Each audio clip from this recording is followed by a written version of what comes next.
الشیطان الرجیم. بسم الله الرحمن الرحیم. عرض سلام و ادب و احترام دارم محضر یکایک شما فرهیختگان گرامی، بزرگوارانی که در این دوره قرآنی ثبت نام کردید.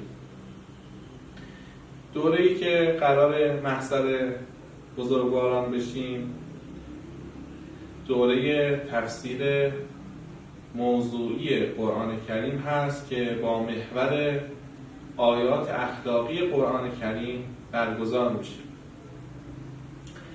خب قبل از اینکه وارد بحث بشیم که بحث بسیار ارزشمندی هم هست، لازمه یه سری نکات مقدماتی عرض بکنم محضر شما بزرگواران تا به اهمیت این بحث بیشتر توجه داشته باشید.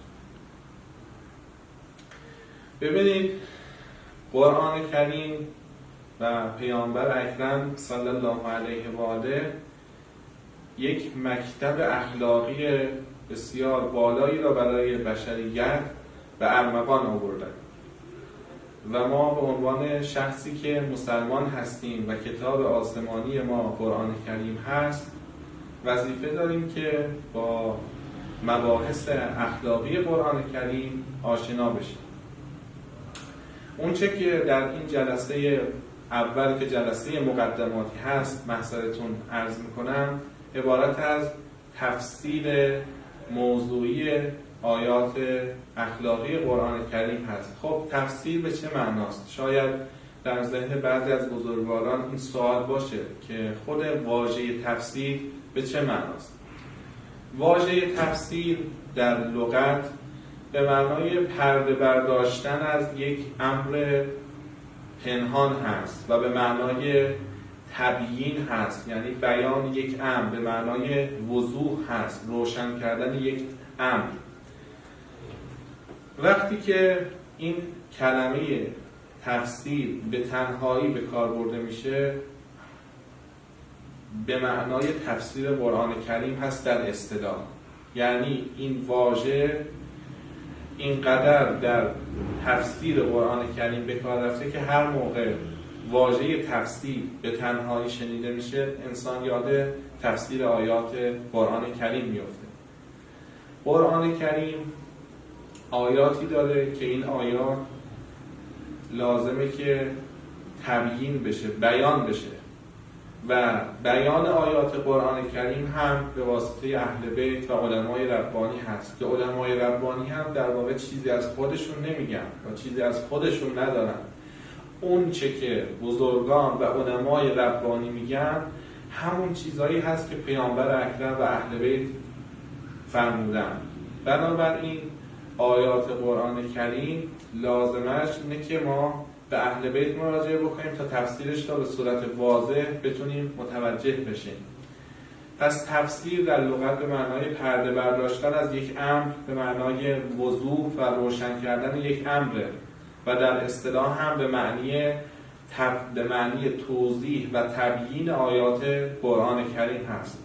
یعنی ما بیایم آیات قرآن کریم رو بیان بکنیم، واضح بکنیم معنیش رو، چون آیات قرآن مخصوصا برای افرادی که به زبان عربی آشنایی نداشته باشن، خب نمیتونن فهم درستی از آیه داشته باشن و لازمش اینه که اون آیه را خوب معنیش رو ابتداء متوجه بشن و ثانیاً به تفسیر اون آیه و به توضیحات اون آیه هم آشنا بشن، بدونن این آیه در چه موردی نازل شده، شأن نزولش چیه و این آیه از انسان‌ها چه اهدافی رو انتظار داره.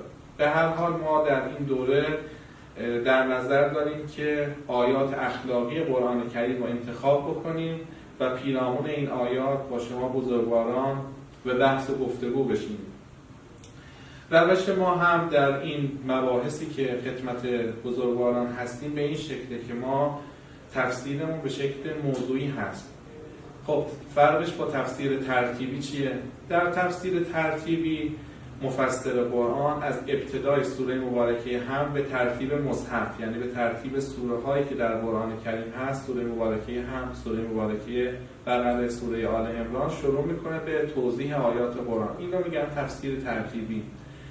ما چون وقت این کار رو نداریم و بزرگوارانی هم که در این دوره شرکت کردن فرصت این برنامه رو ندارن، انشاءالله در آینده شاید ما تفسیر ترتیبی رو هم اگر خداوند توفیق عنایت بکنه شروع کردیم. در اینجا تفسیر ما تفسیر موضوعی هست، یعنی پیرامون یک موضوع اخلاقی در قرآن کریم میخوایم صحبت بکنیم، آیاتی که در اون زمینه هست رو بیاریم و به بحث و گفتگو بشیم. تفسیر موضوعی ثمر بخشیش خیلی راحت‌تر هست و شما راحت‌تر میتونید از آیات قرآن کریم استفاده بکنید.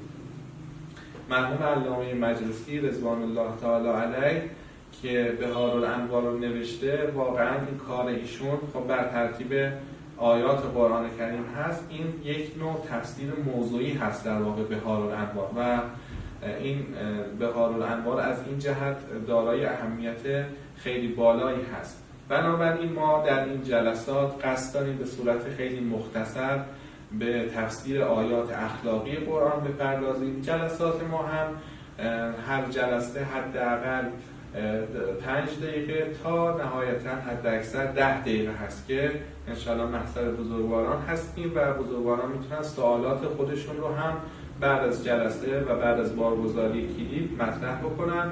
ما انشاءالله در یک فرصت به اون سوالات پاسخ میدیم.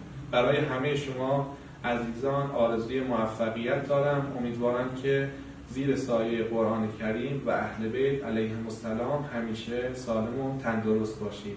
و السلام علیکم و رحمت الله و برکاته. صدق الله العلی.